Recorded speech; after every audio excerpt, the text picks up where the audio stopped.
चलिए जनाब, हाँ 15-20 मिनट, 15 मिनट। अच्छा जनाब, आज हम बिस्मिल्लाह करते हैं। Come on, excuse me everyone here, thank you.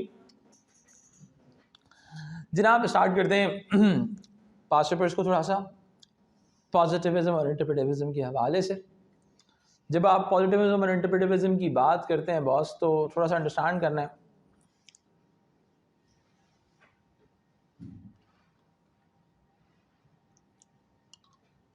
अच्छा जी देखिए, सबसे पहले क्वेश्चन को अंडरस्टैंड करना समझते हैं। सही, एग्जाम में 26 मार्क का के बहुत ज़्यादा चांसेस होते हैं आपके रिसर्च मेथड से चैप्टर नंबर 2 से आने के। ठीक है, देखिए याद रखिएगा, आपने क्वेश्चन को समझना सारा खेल है। ठीक है, 95% केसेस के अंदर एक तरफ पॉजिटिविज्म होगा और एक तरफ इंटरप्रेटिविज्म होगा, 95% केसेस। लेकिन कहाँ पर क्या है, वो क्या कह रहा है, सारा खेल इसको समझना है। अगर एग्जामिनर ने क्वेश्चन को बेस रखा हुआ है क्वांटिटेटिव एंड क्वालिटेटिव मेथड्स के नाम पे, तो भी यही बात है, ऐसा ही वो पॉजिटिविज्म और इंटरप्रेटिविज्म की बात कर रहा है। सही है, natural sciences and social sciences की बात कर रहा है, तो भी बात कहानी यही है। Natural sciences and social sciences की बात कर रहा है, तो भी यही बात है। सही है, नेचुरल साइंसेज सोशल साइंसेज का मतलब क्या है, एक तरफ पॉजिटिविज्म आ जाएगा, दूसरी तरफ इंटरप्रेटिविज्म आ जाएगा। Evaluate the view that sociology is a science, क्या कह रहे हैं, पॉजिटिविज्म कहेंगे it's like a natural science, we need to study in this way. आपने पढ़ा सारा। सोशल साइंसेस के इंटरप्रेटिविस्ट कहेंगे the both sort of sciences are totally different, we need to study the human behaviour into the through interaction. समझ में आई बात, समझ में आई बात। अब जरा सा ये सैंपल आंसर, ये क्वेश्चन समझते हैं। क्वेश्चन क्या कह रहा है, evaluate the view that sociological research should be based on methods of natural sciences. Thesis में क्या आ जाएगा, पॉजिटिविज्म आ जाएगा। एंटाई थीसिस में क्या आ जाएगा, इंटरप्रेटिविज्म आ जाएगा। सही है। अब मैं अगर इस सवाल को चेंज करूं, अब लिखिए जरा सा अपने पास सवाल, evaluate the view that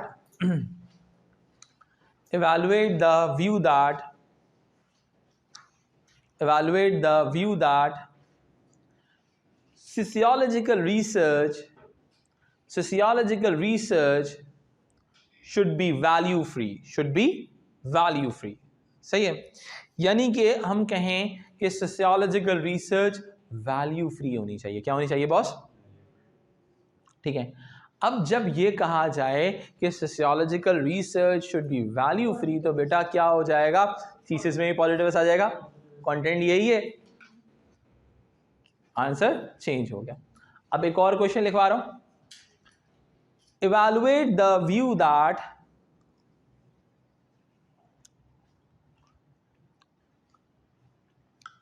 quantitative methods are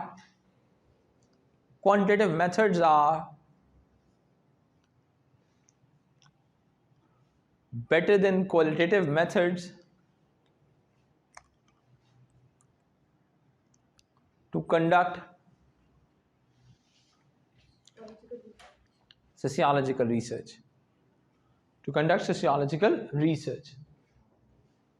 same answer है, सेम। देखो मेरी बात सुनो, इन तमाम में कंटेंट कैसे स्ट्रेंथन होगा, आप वन बाय वन मेथोडोलॉजी की बात करेंगे। लेट्स सपोज अगर मैं अब अपने पास नीचे लिखो पॉजिटिविस्ट/क्वांटिटेटिव मेथोडोलॉजीज।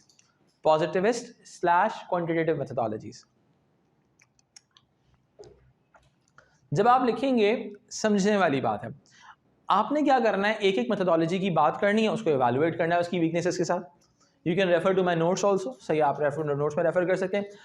स्ट्रेंथ्स एंड लिमिटेशंस मिल जाएंगे। इस टाइम लेट्स सपोज मैंने ऑफिशियल लिखें, पॉजिटिव मेथोडोलॉजी में लिखें ऑफिशियल स्टार्ट्स,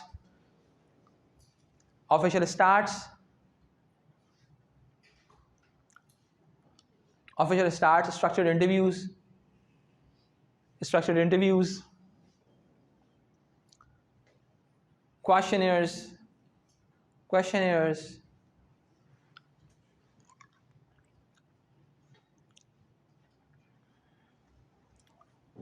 ठीक है। ये हमारे पास कोर मेथोडोलॉजी, सर्वेज वगैरह तो इसी में आ जाएंगे। सही है, सोशल सर्वेज, एक्सपेरिमेंट्स, सबसे इंपॉर्टेंट चीज एक्सपेरिमेंट्स।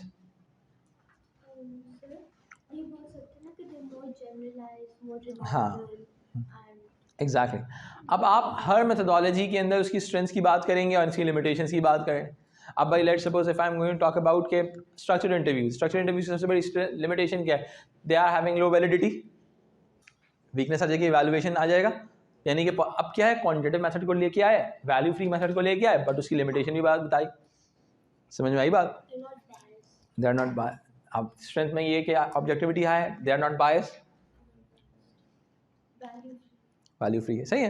तो ये बात यहाँ पे कवर अप होती है. हाँ बोले. ओपन एंडेड का मतलब होता है कि किसी भी चीज़ का वो होना, क्या होना बेटा? ओपन एंडेड मीन्स कि हम कह रहे हैं कि जिसके अंदर हम वैलिडिटी हाई रखते हैं, क्वालिटेटिव डाटा को कलेक्ट कर रहे होते हैं. सही है. वैलिडिटी हाई रख के क्वालिटेटिव डाटा को कलेक्ट कर रहे होते हैं. सही है. और वो जो होते हैं क्या चीज़ बेटा? क्लोज एंडेड का मतलब होता है कि आप ऑलरेडी पहले से प्रिडिक्ट कर लो आंसर्स को कि ऐसा ऐसा ऐसा होगा. सही है. आपने ऑलरेडी प्रिडिक्शन कर ली. जब आपने प्रिडिक्शन कर ली ऑटोमेटिकली तो वो क्लोज एंडेड में चला जाएगा. क्लोज एंडेड क्वांटिटेटिव में आएगा बेटा, बिकॉज उसको आप इजी टू एनालाइज होंगे, आप उसको न्यूमेरिकल एनालिसिस कर सकते हो उसका. सही है. और आप उसको फिर क्या करोगे, सब पे एक फैक्ट आइडेंटिफाई हो जाएगा, एक ट्रेंड आइडेंटिफाई हो जाएगा.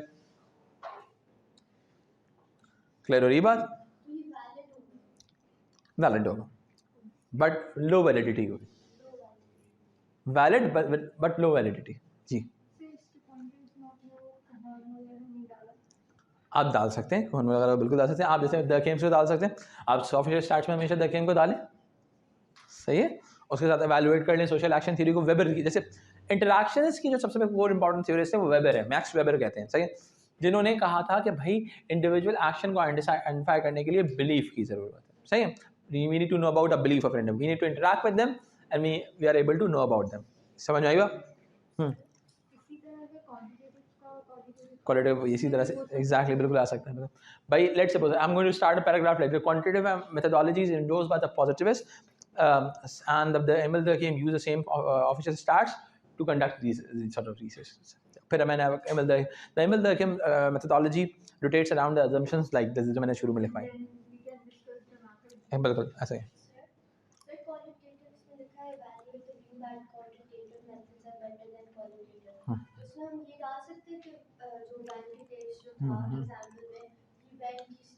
या एग्जैक्टली बायस ओपिनियन में. जब आप मेरी बात सुने, जब आप वर्सेन की बात करते हैं, to put your feet with another boots, किसी और के सिनेरियो में जाके स्टडी करेंगे तो आप बायस हो सकते हैं. आपकी एग्जैक्टली सब्जेक्टिव. बिल्कुल. आप जो होते हैं जब आप वर्सेन की तरफ जाएंगे तो योर वैल्यूज में भी हिंस्ड, आपकी वैल्यूज अफेक्ट हो सकती हैं. सही है. अच्छा अब जरा सा इसकी कुछ पॉइंटर्स की तरफ देख लेते हैं. पॉजिटिविस्ट व्यू कहता है ऑब्जेक्टिव है, वैल्यू फ्री है, रिलायबल है. They use experiment, surveys, questionnaire, structure interviews, content analysis, official stats. ठीक है. They produce numerical data enabling identification of patterns, trends and comparison. Large scale होते हैं, रिप्रेजेंटेटिव सैंपल यूज कर रहे हैं, जनरलाइजेबल रिसर्च होती है. क्लियर हुई बात? फिर आते हैं इन इवैल्यूएशन में आएगा interpretivist view methods unsuitable for study of human behavior, so it is not possible to study humans scientifically. That is not a case of should rather the can. Let's suppose बहुत simple सी बात है, यानी कि हम scientific way के अंदर individual behaviour को आइडेंटिफाई नहीं कर सकते. समझ आई बात? We need to study individual behaviour in to subjective way. Interpretivist. फिर इनकी मेथोडोलॉजीज क्या है?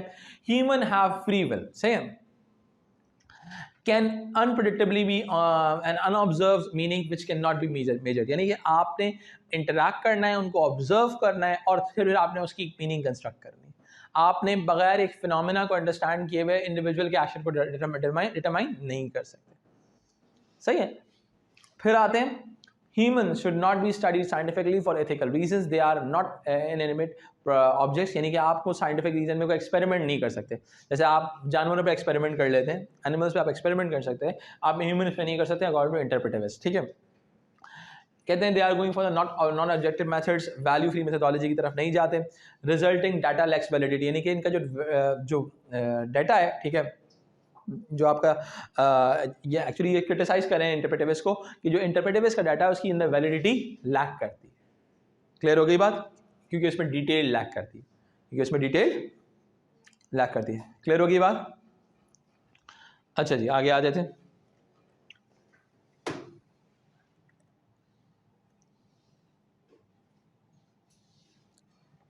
फिर कहते हैं variables in social world can not be controlled. सही है, यानी कि कहते हैं कि इंसानों की दुनिया के अंदर आप वेरिएबल्स को कंट्रोल, एक लेबॉर्ट्री नहीं है दुनिया में, the whole world is not a laboratory कि आपने उनको कंट्रोल कर लिया वेरिएबल्स को और आपने एनालाइज कर लिया। ठीक है, ह्यूमन वर्ल्ड सब्जेक्टिव और उसको एनालाइज करना। ठीक है,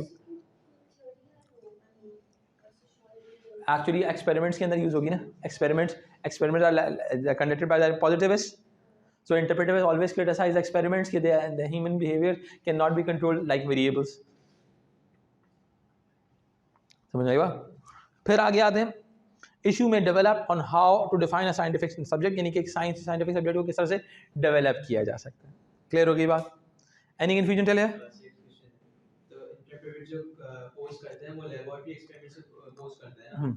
लेकिन क्वांटिटेटिव है ना, क्वांटिटेटिव है उनकी। डाटा कौन सा आ रहा है नेचुरल एक्सपेरिमेंट से? क्वालिटेटिव कैसे आएगा? आपने एक हाइपोथेसिस सेट कर लिया, एक चीज टर्म होती है उसको कहते हैं हाइपोथेटिकल डिडक्टिव अप्रोच, जो पॉजिटिव अप्रोच को कहा जाता है। सही है, तो मतलब क्या है, एक हाइपोथेसिस डेवलप कर लिया, ऐसा है या ऐसा है, आपने ओपन एंडेड तो नहीं छोड़ा ना। लेकिन जो वेरिएबल्स तो मैनिपुलेट नहीं हो रहा उसमें। हाँ, वेरिएबल्स, न्यू वेरिएबल्स की बात ही नहीं हो रही ना, आप पैराडाइम की बात कर रहे हो। हाँ, आपने हाइपोथेसिस ही पैराडाइम पे बनाया, उसमें यस और नो के आंसर्स भी इसी हिसाब से सेटल किया आपने, तो हाइपोथेसिस नल भी हो सकती है और फेल हो जाती है, हाइपोथेसिस फेल हो जाती है, एक्सपेरिमेंट खत्म नहीं है। बिल्कुल क्वांटिटेटिव है ना, यस और नो, ऐसा होगा या नहीं होगा, खत्म का, यानी क्लोज एंडेड है ना। आप डाटा पे एनालाइज करोगे कि रिसर्च मेथोडोलॉजी कौन सी है। हाँ, आपकी एक बात है, किसी कंडीशन में हो सकती है, लेकिन वो बहुत एडवांस कंडीशन होती है। हाँ बोले, आप रियलिज्म को डाल दें, आप रियलिज्म को डाल दें कि भाई according to realist the both methodologies can be used to understand sociological research, individual action is a result of both action and structural forces. हाँ लिख लें, आप दे सकते हैं, मैंने कल समझाया था, इस पर दे सकते हैं, लेकिन कोशिश करें कि आप पोस्ट मॉडर्निज्म की तरफ जाएं, आप पोस्ट मॉडर्निज्म की तरफ जाएं। Post modernism the best formula है। According to realist, both quantitative and qualitative methods should be used. Both quantitative and qualitative methods should be used to realist. Both quantitative and qualitative methods should be used to understand human behavior, to understand human behavior, to understand human behavior while as human behavior is a result of both human behavior is a result of both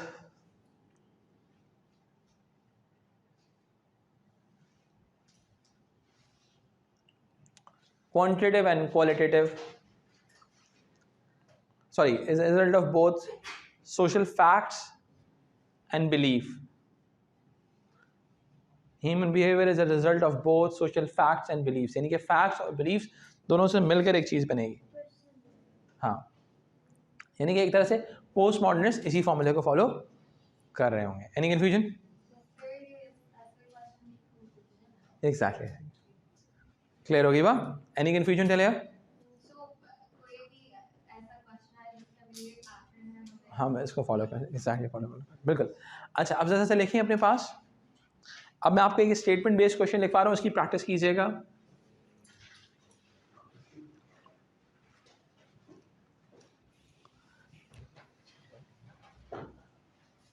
Both positivist and interpretivist methodologies, both positivist and interpretivist methodologies, both positivist and interpretivist methodologies should be used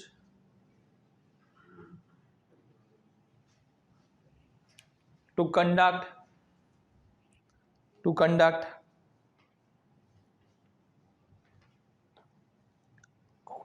sociological research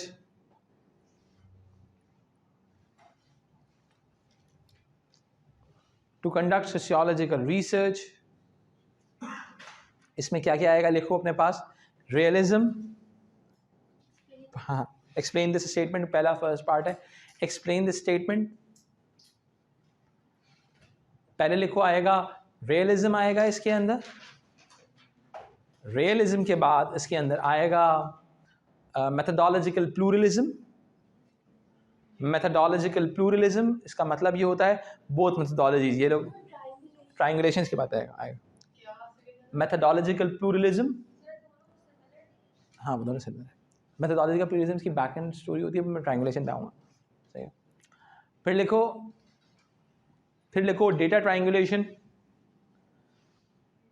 data triangulation, collection of data from 2 or more sources. Data triangulation. फिर आएगा आपका researcher triangulation. Researcher triangulation का मतलब है collection of data from 2 or more source researchers. Data हाँ, collection of data from more than 2 or more research.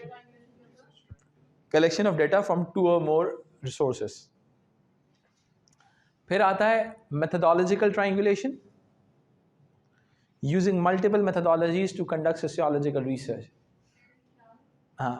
Using multiple methodologies, methodological triangulation. Using multiple methodologies to conduct sociological research. See, ये 10 marker था. ठीक है. अब इसके आगे आप against statement में आओगे तो आप बोलोगे नहीं यार, either positive methodology is good और either the interpretive methodology is good. Clear हो रही है बात? समझ में आई बात? थोड़ा ट्रिकी क्वेश्चन बनाया है, कोई मसला नहीं है यहाँ तक. अच्छा जी, अगेंस्ट में आओगे आइदर पॉजिटिविस्ट और इंटरप्रेटिविस्ट. आप बोलोगे the positive methodology is the best methodology. कोई मसला यहाँ तक? कौन सा वाला ट्रायंगुलेशन ही समझ में आया? देखो ट्रायंगुलेशन का मतलब क्या होता है. ट्रायंगुलेशन का ट्रायंगल का मतलब थ्री कॉलम्स होते हैं, उसके एंगल्स होते हैं. सही है. 2 और मोर मेथोडोलॉजी का मतलब यानी कि 2 या 2 से ज़्यादा बड़ी मेथोडोलॉजी फॉलो करनी. ठीक है. अब समझिएगा डेटा ट्रायंगुलेशन. लेट्स सपोज मैंने ऑफिशियल स्टार्ट्स यूज़ किए और सोशल सर्वे भी यूज़ कर लिया. 2 जगह से डाटा कलेक्ट कर लिया. ठीक है. मैंने लेट्स सपोज प्राइमरी डेटा भी कलेक्ट किया, सेकेंडरी डेटा भी कलेक्ट किया. प्राइमरी डेटा का मतलब होता है खुद कलेक्ट करना, सेकेंडरी डेटा का मतलब होता है किसी और सोर्स के थ्रू. ठीक है. फिर आगे आते हैं, यहाँ तो समझ में आई बेटा बात. फिर आगे क्या हो समझ में आता है रिसर्च ट्रायंगुलेशन. यानी कि आपने 1 2 3 4 चारों रिसर्चर्स को लगाया, different sort of data collect होगा ताकि आपकी रिसर्च बहुत ज़्यादा रिलायबल हो. सही है. अब रियलिज्म का फ़ायदा क्या है? रियलिज्म का फ़ायदा ये आपके पास ऑब्जेक्टिविटी भी हाई होगी, वैलिडिटी भी हाई होगी, रिलायबिलिटी भी होगी और रिप्रेजेंटेटिवनेस भी होगी. You are having everything out of it. समझ आई बात? You are having high objectivity, means your research is unbiased because you are collecting data from quantitative sources also. ठीक है. And your research is reliable, means you are using reliable sources, means के repetition of data भी exist करेगा उसके अंदर.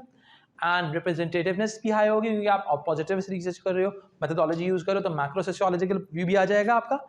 And with all of these things, your research is having more higher validity.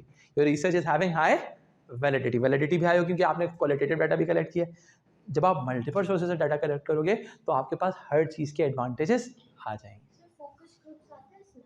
अच्छा sir,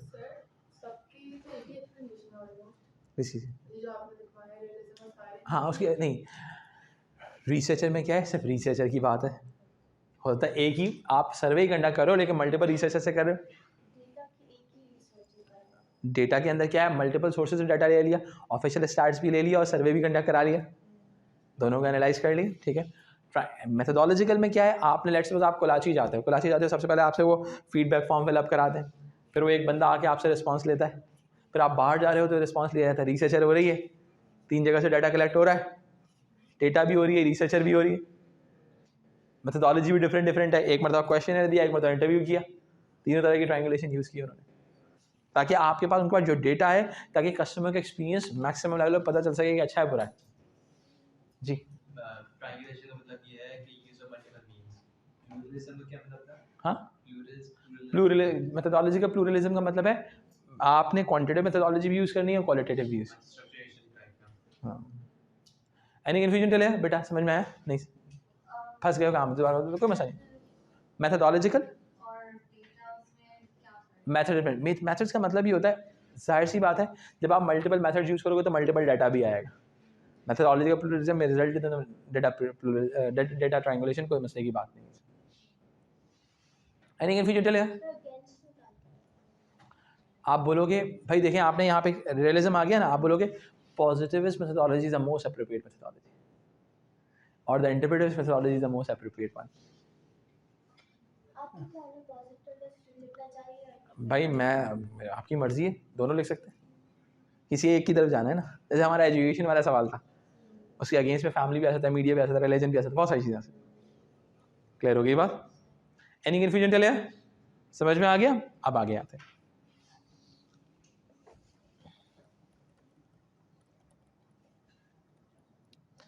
अब देखें, इधर देखें, अब ये वाला सवाल जो मैंने आप लोगों को अभी करवाया है, एग्जैक्टली ये सवाल है, ठीक है। Explain 2 methods, 2 reasons why a researcher might use more than 1 method. Planning देख रहे हैं, जिस पॉइंट पे एंड कर रहा हूँ उसी पॉइंट पे सवाल रेडी है अल्हम्दुलिल्लाह। तो ऑटोमेटिकली क्या है, अब क्या है, पूरा ट्रायंगुलेशन आ जाएगा। Maliha, just read the question. Explain 2 reasons why a researcher might use more than 1 method। सही है, रीजंस बिहाइंड ट्रायंगुलेशन की बात करनी है। अगर आपने ये 5-6 पॉइंट्स याद कर लिए तो पूरा ट्रायंगुलेशन का पैराग्राफ बना सकते हो। एक्चुअली मैंने जो डिफरेंट क्वेश्चंस निकाले हुए हैं मुख्तलिफ टॉपिक्स के, जिससे आपके मल्टीपल टॉपिक्स कवर हो रहे हैं। सही है, अब जरा सा इनको पढ़ेंगे। To overcome the limitation of one method by the strengths of other method, like बहुत सिंपल सी बात है, positivists are having high objectivity, reliability and representativeness, but they are having low